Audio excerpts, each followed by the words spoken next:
Hi, I'm Terry Trumbull. This is Breathe California TV. So we've got kind of an interesting program for you today.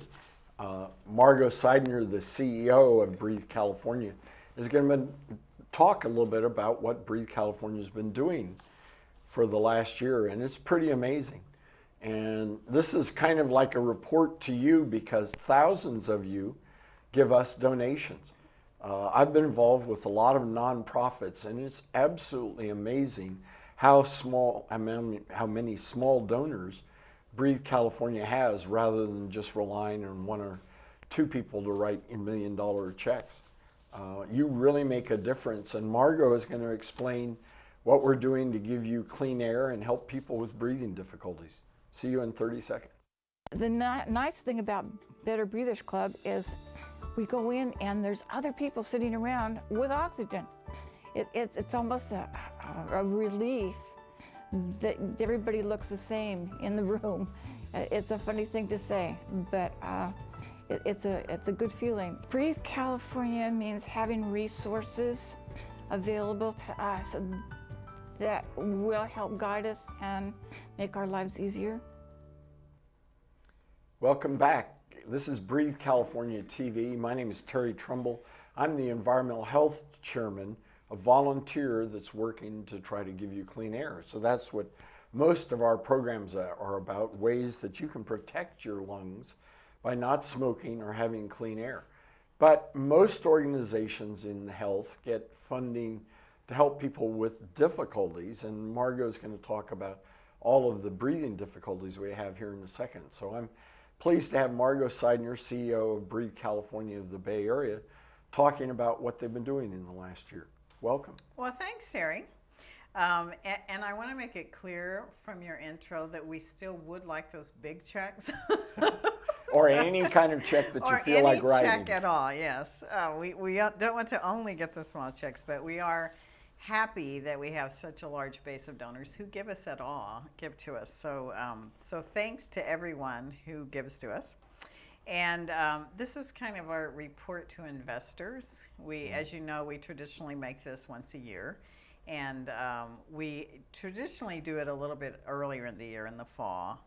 And this is the first time we decided, well, why not do it on television and let all those people who do support us out there, but maybe don't get to those meetings where we report, to have a chance to hear this. So you want to talk to 261,000 households instead of 50 people at our State of the Association. Plus, we don't have to make lunch or anything like that.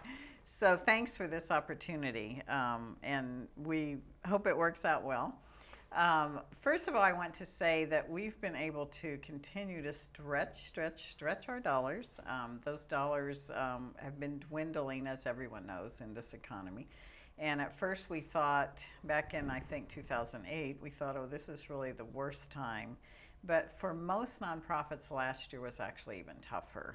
And I'm on the Silicon Valley board. When you say tougher, you're really talking about the donations and government providing grants. Yes, the government caught up. In the beginning, I think a lot of private groups, because their portfolios went down for all of the foundations, decided immediately that they couldn't give as much as they were. But it took government a while, and then last year was really the big crunch. I'm on the board for Silicon Valley Council Nonprofits, so I know this is an industry-wide problem for nonprofits. And again, the crunch is that all of the budget cuts mean that programs to, say, prevent smoking, checking to make sure that people aren't illegally selling tobacco to minors, a whole array of programs are just down the drain until the budget gets better. Exactly. I am going to talk about the fact that we did get an ERA grant, which was wonderful. That was a little bit of good news. But basically, our agency has to work mostly with volunteers. We only have 10 staff. And so we need about 800 volunteers a year to do all of our work. And we've been very fortunate to be getting that the last few years. Only a few short years ago, we made do with about 300 volunteers. So it's because we've been able to engage more people in our efforts that we're able to continue to stretch those dollars. And so I want the people watching this to know how important volunteering is. Volunteering is what makes us go. It's our lifeblood. So we really welcome you to call. Well, and I was able to attend Breathe California's 100th anniversary late last year, where we could honor a lot of those people's, the 15 volunteers who make up the board of directors, and a lot of former directors and other people were there, and what you've done to get more volunteers to step in to take up some of the roles that used to be done by paid staff is amazing. We feel really blessed, and because of that, for example, volunteers mostly man our health fair booths, and they have to be trained for this. They have to come pick up lots of bins of things to carry there and set up, and they have to get there early. And it's not the most glamorous job. I think many of the fairs are very fun. So you're kind engaging. of explain what you mean by a health fair for some people. A health fair is a fair where there are lots of different agencies who set up a table, and sometimes actually a booth with much more extravagant things, but frequently a table at a corporation or a community site or a school. We do a lot of schools and senior centers. And that table will have lots of information on it. People will frequently be engaging the participants in maybe a lung screening test, or perhaps getting a petition signed for something that we're advocating for, or getting surveys done so that we know how the community feels about something, in addition to answering their questions. And so it's important for volunteers to really be engaged and working with the people and participants who come by. So it's not just a job where you can go kind of sit behind the desk. In fact, we tell you not to sit down. Yeah. So anyway, we have so many great volunteers that this year we did 181 health fairs, and we reached 46,000 people at those fairs. That's the people who came by to talk to us. Some fairs will have 5,000 people there and only 500 come and talk to you. Okay. So that's the people who came and talked to us and got something about lung disease or clean air and how to take care of themselves.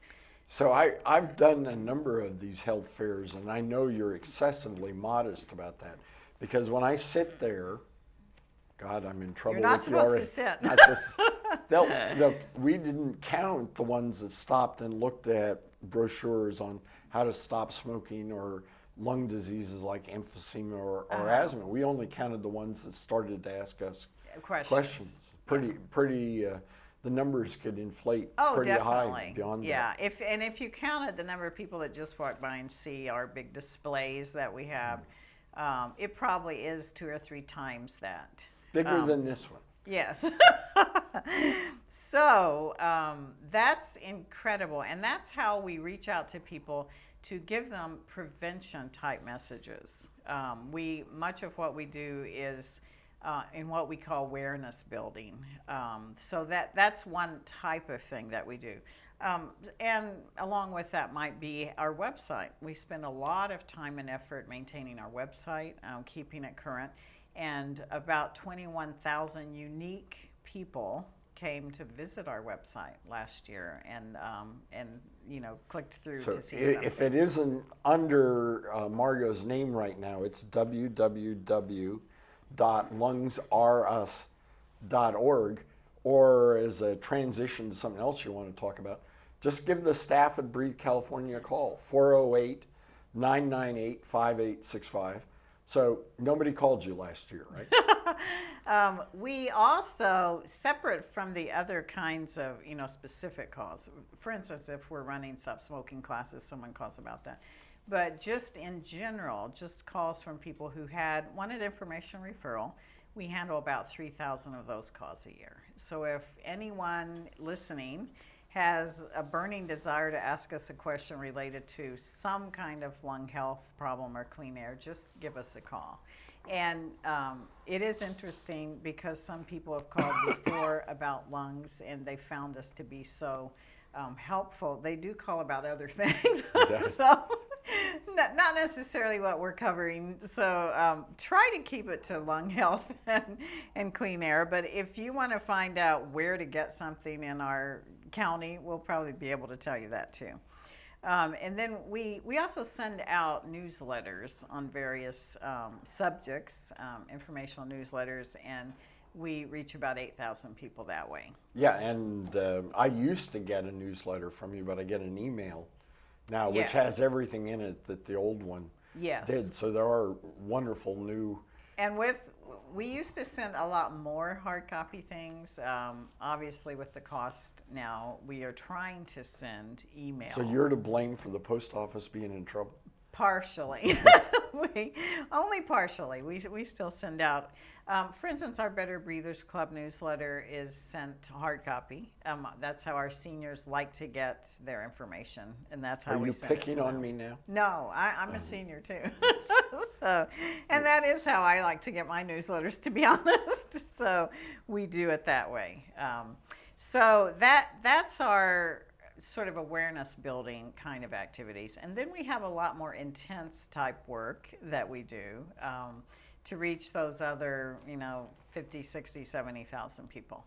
And some of the things that we do for that are under the clean air. As you know, we took over a few years ago the coordination for Silicon Valley Clean Cities Coalition. And we reach a couple thousand people a year with those kinds of activities. We have stakeholder meetings. We do an annual survey, which we report to Department of Energy, so that we know how our area, Santa Clara County, and some of the other outlying areas look in terms of alternatively fueled vehicles and also fuel reduction and those kinds of things. So we do that. We have about 360 stakeholders now, which we've built up from about 80 that we had a couple years ago. And we've been outreaching a great deal to fleet managers to try to assist them and give them information about clean fleets. So this program is led by Bob Garzee. Yes. And it's incredibly significant. It really started from cities changing their fleets. The Yes. cities in this area are ahead of cities in the country, and they're ahead of most citizens in changing to fleets that use non-polluting Yes. vehicles. And it's just been a sensational program. And now we're outreaching to companies too. And that's what I think is sensational, is that it's expanded to work with any company that has a large number of vehicles. We're talking with Margo Sidener of Breathe California about activities they did in the past year, almost all of which are oriented towards giving you healthier lungs. We'll be back in 30 seconds. I have asthma, and so asthma, I can't do that many sports because I wheeze and then I have to take my inhaler. I can't do a lot of things other kids can do. What I learned at asthma camp is how to treat your asthma and don't hold back if you have asthma. Breathe California has made it easier for me to play sports and do other things that I couldn't do before. Welcome back. This is Breathe California TV. Our guest is Margo Sidener, the CEO of Breathe California of the Bay Area. One of the things that she's about to plug is the annual Clean Air Awards. This show was given an award for the entire Bay Area when my good buddy David Bonacera hosted it for raising people's awareness of how to have clean air and healthy lungs by not smoking and other kinds of programs. So other good stuff that Breathe California does? In terms of the clean air, we just were mentioning the Clean Cities Coalition, and that's kept us very busy. We've also moved into green workforce development, and we're working with a green team we formed with the Electronic Development Transportation Committee, which ETDC. So, I mean, this can sound abstract to our Yeah. audience, but The Economist, the world's leading news magazine published in London, says our area, Silicon Valley, is 70% of the electric car development Wow. money. Now, Well, this Bob is for had the a lot entire, to do with that with ETDC. and so I just want to know our audience to realize this Yes. bottom line, that clean air is also jobs, and we Oh, jumped yes. in this area on the forefront. We all know about Tesla, but virtually everybody is dependent on electronics and other equipment being developed here. Well, we are working with De Anza College to try to really have a 50-hour credit course on EVs. So we hope to train a lot of people in electric vehicles. And now that I know we have all of them, we need to get going on that. I mean, as an example of this, when Bob was on the show, Toyota is hiring every single person to work on their electric vehicles, including Yeah. the Prius, which is a hybrid, from this De Anza program. Amazing. So we're working on that. We already have been doing a series of 3-day trainings for people who might even want to build their own electric vehicle, and we've trained about 40 people there. And we also do a lot of other indoor air quality for schools primarily, but also going to homes to assess what the trouble might be if someone is having an indoor air quality issue in homes. So people can call us with that. So Margo's always very restrained about these things. Let me wax enthusiastic, or at least try to get our audience excited about this. Is indoor air, we know we've been having spare the air days, which means it's unhealthy air. But the air in your homes is worse by far than the outside air. It certainly can be. Yeah. And, So and we spend 90% of our time indoors. Yeah, so anything that you can do. So indoor air quality is a very large program. But sadly, there's almost no funding for it. Exactly. And we were very fortunate to get a small EPA grant. It's $35,000 a year for 2 years, which will allow us to do some of this work. But they only give, I think, 4 of those for the whole Region 9. So the money is really, really drying up, and we need to work on that. And then going to tobacco control, one of the most exciting things we had this year was a very large grant our county gave us. And it was a pass-through from some of the money that they got from a much larger grant that was $6.9 million. That is for the communities putting prevention to work. And this allows us to work a great deal more on cessation for tobacco control than we have for many years, including giving away free patches, gum, and lozenges for people who want to quit smoking. And last year we helped 1,600 people with those free products. So we only have that available through March. So anyone who's seeing this and it's not March yet of 2012, please give us a call if you've been waiting to quit and really need to get that done. We're here to help you with that. Well, I know we're running tight on time, but to transition from air pollution to tobacco control, which you did very well, I just want to mention that we're working on secondhand smoke. Oh, definitely, And people yes. need to understand that if you're like within 50 feet of a smoker, Or more. yeah, it's a significant health hazard, with 50,000 people dying from secondhand smoke Yes. where they don't even smoke. And as you know, we led the charge for many years for indoor smoking control. Now we're looking at all those outdoor areas like dining, multi-unit housing, common areas, and even just service lines. So we're working hard on that in many cities. Last year, we had success in Santa Clara County, in Saratoga and Cupertino and Campbell, and we're working now very hard in Morgan Hill and Palo Alto and Milpitas and Sunnyvale. And so anyone who's interested in secondhand smoke issues, please give us a call and volunteer to help with that.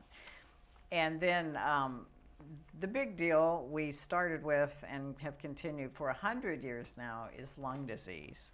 Unfortunately, we do still have tuberculosis to work on.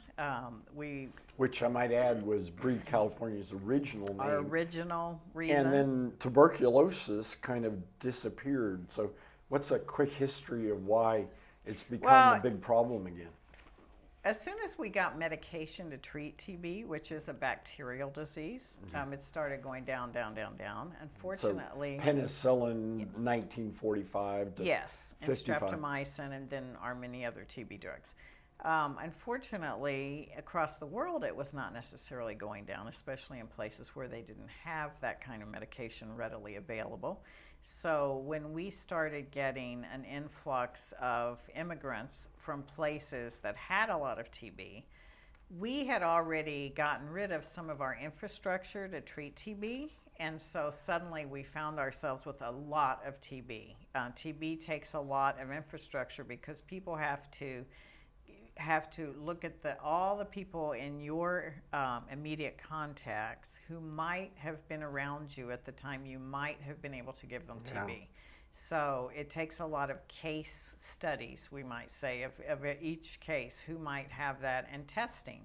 So we got a handle on that. We actually here in our county do, the county public health goes and watches people take their drugs, because you have to take these drugs for a year usually, and you can imagine a lot of people don't. If you don't, you're creating problems. So we've gotten it down to probably what is going to just be endemic for us.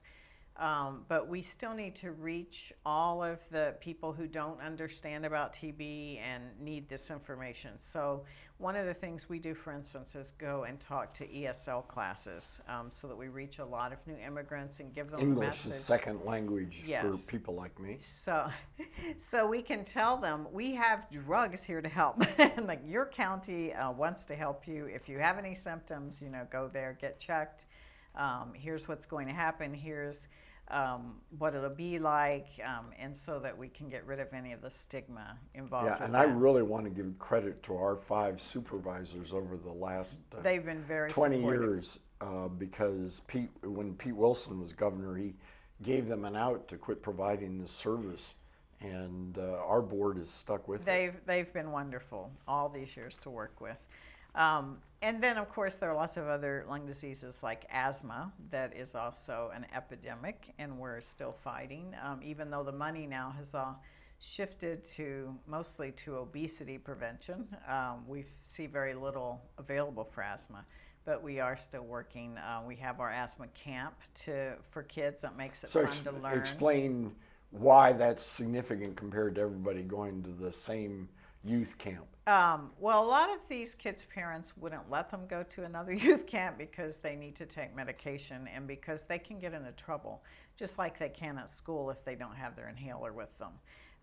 So this allows the child to go. It's also a great social thing for kids to see that other kids are like them. And The expectations are different than you would be with half the group running out to go do something, and Yes. the 30-40% of kids with breathing difficulty not being able to do it. So everybody's in similar situations. So everybody's in the same bag, so to speak, and we can give them messages they might not get everywhere, such as you do need to exercise, and exercise is good for your lungs, and we can give you a lot of different examples of exercise that you can do just as well as anyone else. There are some things that are breathing challenges, but there are other kinds of activities that we encourage.